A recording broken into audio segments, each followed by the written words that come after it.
Premiere Pro is jam-packed with whiz-bang effects, transitions, and audio filters. Today, we're going to have a look at some simple and easy-to-use video transitions and effects that you can apply to your videos at home. Adding transitions to videos can sometimes be distracting or cheap, so in most cases be relatively restrained from overloading your videos with transitions. But there are some useful transitions that you will no doubt use when cutting.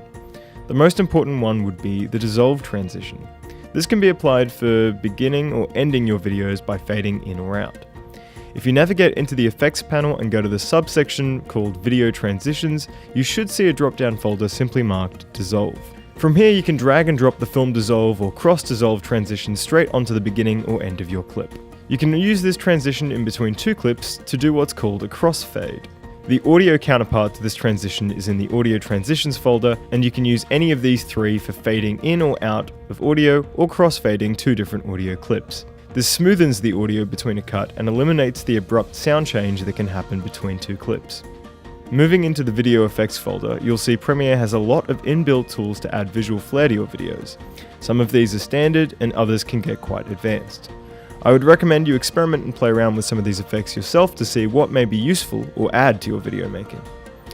An essential video effect that you should be using no matter what kind of videos you're making, however, is the color correction tools, and Premiere's Lumetri filter has everything you need to control and modify the color and brightness of your footage. Once you've dragged and dropped the Lumetri filter onto your footage, select your footage on the timeline. Navigate to your source monitor and open a tab marked Effects Controls. From here, I'd recommend you start playing around with the basic correction tools, which allows you to spot adjust brightness, darkness, adding a wash of color, and changing color temperatures and adding or decreasing saturation. Sometimes the best thing to do to really make your visuals have more of a professional edge is to bump up the contrast, modify the saturation, or add a subtle tint or hue. There's no one way to color correct, but applying these key things in whatever way works for your footage is a great start. The last thing we'll cover is playing with time. Slowing down and speeding up your footage can be useful from video to video.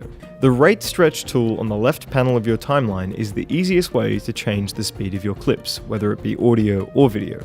You can access it by clicking and holding over the ripple edit tool and then navigating to it, or by simply typing R on the keyboard.